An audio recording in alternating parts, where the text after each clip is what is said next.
Apex college Makrana की हिंदी साहित्य की ऑनलाइन कक्षा में आपका स्वागत है। पिछले कालांशों में हमने नाटक की परिभाषा और उसके वर्गीकरण पर चर्चा की थी।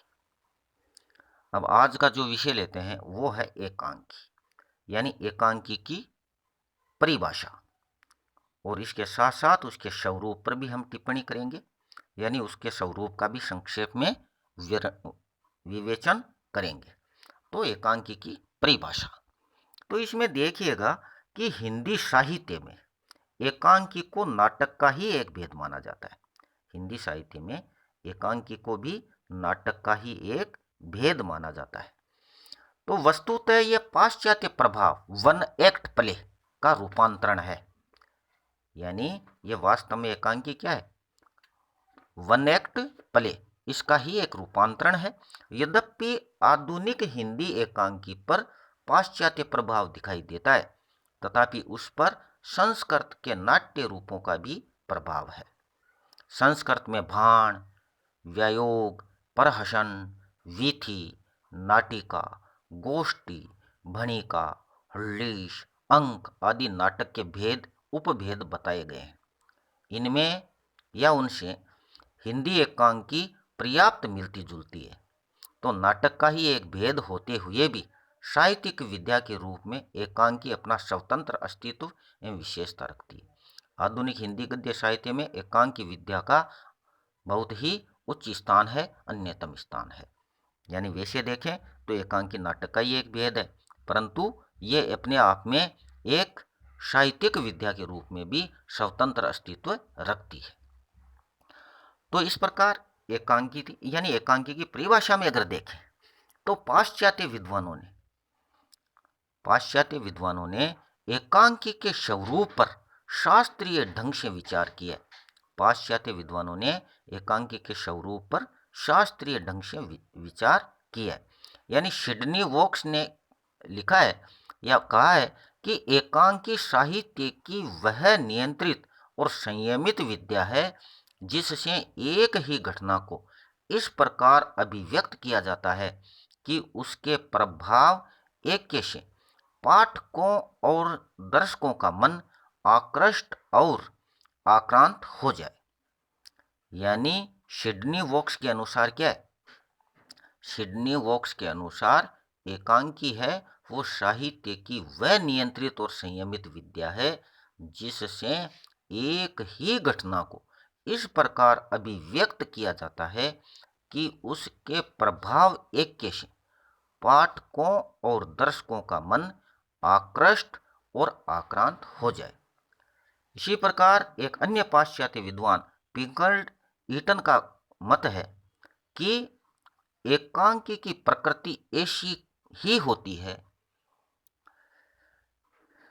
पिंकल्ड ईटन का क्या मत है कि एकांकी की प्रकृति ऐसी ही होती है कि उसमें नाटककार को किसी विशेष समस्या, किसी विशेष परिस्थिति अथवा घटना का इस प्रकार नियोजन करना पड़ता है कि वह धीरे धीरे अपने आप विकसित हो जाए। यानी पिंकल्ड ईटन ने क्या कहा है कि एकांकी की प्रकृति कैसी होनी चाहिए, कि ऐसी होनी चाहिए कि उसमें नाटककार को किसी विशेष समस्या या किसी विशेष परिस्थिति या किसी विशेष घटना का इस प्रकार नियोजन करना पड़े कि वह धीरे धीरे अपने विकसित रूप में आ जाए, वो एकांकी होती।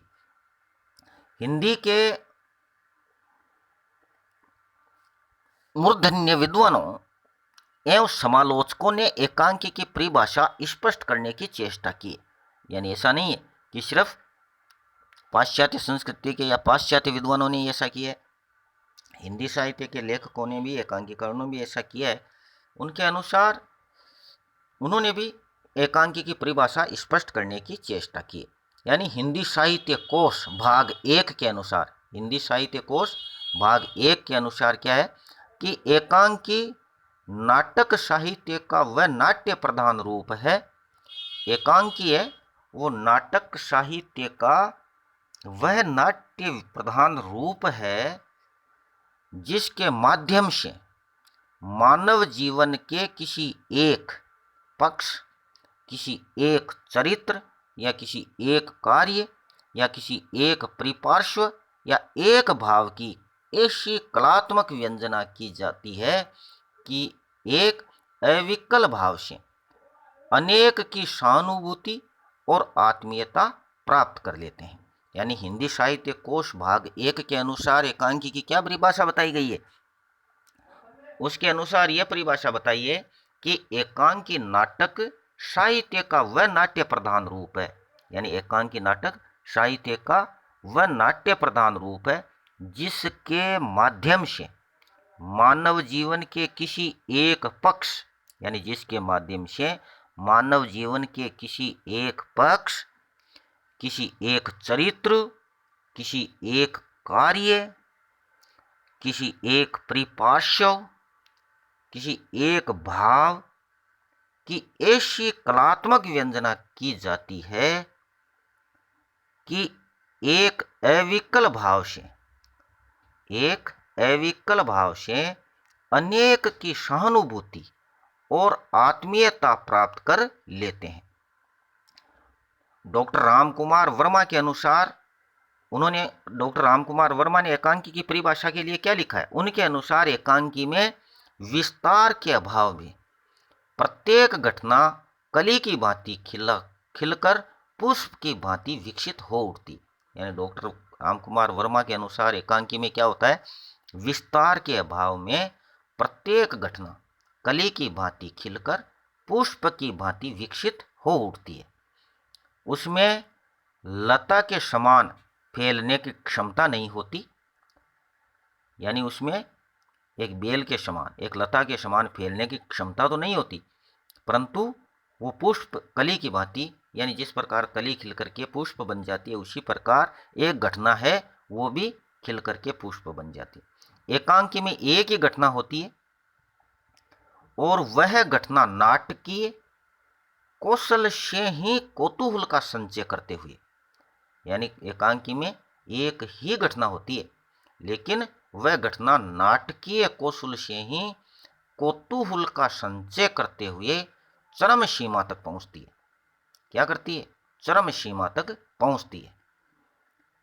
तो उसमें कोई अप्रधान प्रसंग नहीं रहता, यानी उसमें कोई ऐसा प्रसंग ही नहीं आता जो प्रधान नहीं है, यानी अप्रधान प्रसंग नहीं रहता। एक एक शब्द और एक एक वाक्य प्राण की तरह आवश्यक रहते हैं। यानी इसमें एक एक शब्द या एक एक वाक्य प्राण की तरह उसमें सम्मिलित रहते हैं या आवश्यक रहते हैं। पात्र 4 या 5 भी होते हैं। पात्र इसमें कितने? 4 या 5 भी होते हैं, किंतु जिनका संबंध नाटकीय घटना से पूर्णतया संबंध रहता है। यानी 5 भी होते हैं जिनका संबंध नाटकीय घटना से पूर्णतया संबंध रहता है। सुप्रसिद्ध एकांकीकार उपेंद्र नाथ अश्क ने एकांकी को परिभाषित करते हुए कहा है, यानी सुप्रसिद्ध एकांकीकार जो उपेंद्र नाथ अश्क है उसने एकांकी को परिभाषित करते हुए कहा है कि बड़े नाटक की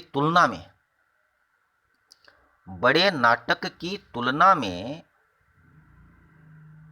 एकांकी जीवन के अंग का पृथक विच्छिन्न चित्र प्रस्तुत करता है, जीवन की एक झांकी मात्र देता है। यानी विभिन्नता के बदले एकीकरण, विश्रृंखलता के बदले एकाग्रता, पूर्णता के बदले अपूर्णता, फैलाव के बदले सिमटाव, विस्तार के बदले संक्षिप्तता इसके गुण है। यानी एकांकी के क्या गुण बताए हैं उपेंद्र नाथ अश्क ने? कि यह विभिन्नता के बदले एकीकरण का काम करती है, विश्रृंखलता के बदले एकाग्रता का, और पूर्णता के बदले अपूर्णता का, फैलाव के बदले सिमटाव का, विस्तार के बदले संक्षिप्तता इसके गुण है। यानी एकांकी लेखक किसी मूलभूत विचार को उसकी समस्त भावनाओं के साथ व्यक्त नहीं करता, उसका संकेत मात्र करता है। यानी एकांकी लेखक जो होता है किसी मूलभूत विचार को उसकी समस्त भावनाओं के साथ व्यक्त नहीं करता, बल्कि उसका संकेत मात्र करता है। तो अष्ट जी के अनुसार एकांकी में तीन तत्वों को प्रधानता होती है। तो उपेंद्र नाथ जी अष्ट के अनुसार एकांकी में तीन तत्वों की क्या होती है? प्रधानता होती है। यानी स्वरूप और समय की लघुता, नंबर एक स्वरूप और समय की लघुता, नंबर दो अभिनयता, और नंबर तीन रंगमंचीय संकेतों का विस्तृत विवेचन या नियोजन। तो ये उपेंद्र नाथ जी अष्ट के अनुसार होती है।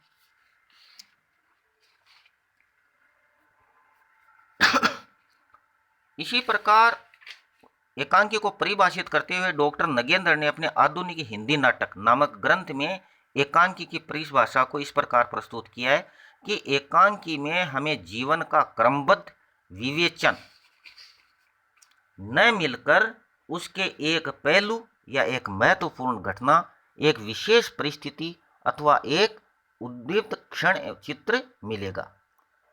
यानी इसके लिए एकता एवं एकाग्रता अनिवार्य है। किसी प्रकार का वस्तु विभेद उससे सहाय नहीं है। या एकांकी में एक अंक विस्तार की सीमा, कहानी जैसा जीवन का एक पहलू, एक महत्वपूर्ण घटना, एकाग्रता संकलन आत्रय यानी संकलन त्रय आदि आवश्यक है।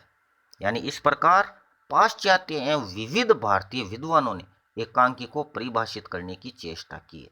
उन सभी कथनों का सार लेकर एकांकी के प्रमुख लक्षण इस प्रकार हो सकते हैं। तो देखिए, इसमें पहला अगर हम लक्षण लें तो है कि एकांकी एक अंक में पूर्ण होने वाला घटना वाला नाटक का ही एक भेद है। यानी एकांकी एक अंक में पूर्ण होने वाला नाटक का ही एक भेद है। नंबर दो कि उसमें जीवन को समग्रता से या विस्तार से नहीं दर्शाया जाता है, अपितु जीवन का आंशिक रूप ही प्रस्तुत किया जाता है। यानी एकांकी में जीवन को समग्रता से या विस्तार से नहीं दर्शाया जाता है, अपितु जीवन का आंशिक रूप ही प्रस्तुत किया जाता है। नंबर तीन कि एकांकी में किसी विशेष मार्मिक घटना या किसी विशेष परिस्थिति या किसी विशेष एक भाव या उत्तेजित क्षण का चित्रण होता है। संक्षिप्त नाट्य वस्तु को एकांकी में प्रभाव नीति के साथ प्रस्तुत किया जाता है। यानी एकांकी के सभी तत्व इस प्रकार संयोजित होते हैं कि उनका प्रभाव किसी बिंदु पर जाकर केंद्रित हो जाता है। इस प्रकार एकांकी में प्रभाव तथा वस्तु का ऐक्य रहता है। यानी एकांकी में संकलन त्रय जानते हैं आप? अर्थात संकलन त्रय यानी तीन चीजें, यानी देश, काल और कार्य की एकता होती है। यानी संकलन त्रय यानी अर्थात देश, काल और कार्य की एकता होती है। प्रभावान्विति की दृष्टि से भी संकलन त्रय का निर्वाह एकांकी में आवश्यक माना गया है। इसमें भी आवश्यक माना गया है। इस प्रकार हम कह सकते हैं कि एकांकी का स्वरूप वैविध्यता लिए हुए हैं। या संक्षेप में हम यह भी कह सकते हैं कि एकांकी नाटक का ही आधुनिक भेद है। इस पर पाश्चात्य साहित्य का प्रभाव है। एकांकी के लक्षण को लेकर विद्वानों ने विविध प्रकार के विचार व्यक्त किए हैं। इसका स्वरूप वैविध्य विकासमान है। सामाजिक चेतना की दृष्टि से यह महत्वपूर्ण विद्या है। इस प्रकार एकांकी की परिभाषा के बारे में हमने आज इस कालांश में चर्चा की है, और अगले कालांश में हम फिर किसी अन्य बिंदु पर चर्चा करेंगे, क्योंकि इसका वैविध्य रूप तो हमने स्वरूप देख ही लिया। यानी एकांकी वह लघु नाट्य का रूप है जिसमें एक परिस्थिति, एक घटना या एक भावना जनित संवेदना की अभिव्यक्ति किसी संघर्ष के सहारे, चाहे वह बाह्य हो या आभ्यंतर। अभिनयात्मक शैली में इस प्रकार प्रस्तुत की जाती है कि उसमें प्रभाव एके का उद्बोध होने से दर्शक और पाठक दोनों की रागात्मक वृत्ति तिल मिलाकर तड़प उठती हो। यानी अगर इसका स्वरूप वैविध्य देखें तो एकांकी वह लघु नाट्य रूप है जिसमें एक परिस्थिति, एक घटना या एक भावना जनित संवेदना की अभिव्यक्ति किसी संघर्ष के सहारे, चाहे वह बाह्य हो या अभ्यंतर, अभिनयात्मक शैली में इस प्रकार प्रस्तुत की जाती है कि उसमें प्रभाव एके का उद्बोध होने से दर्शक और पाठक दोनों की रागात्मक वृत्ति तिल मिलाकर तड़प उठती हो। यानी एकांकी नाटक का ही एक लघु आकार है। इसमें एक ही घटना को इस तरह से पिरोया जाता है, इस तरह से प्रस्तुत किया जाता है कि वह पाठक की आत्मा को तिल मिलाकर उसको आत्मसात करने के लिए मजबूर कर देती है। तो आज के कलांश में इतना ही, फिर आगे के कलांश में फिर कोई नए बिंदु पर चर्चा करेंगे। तब तक के लिए धन्यवाद।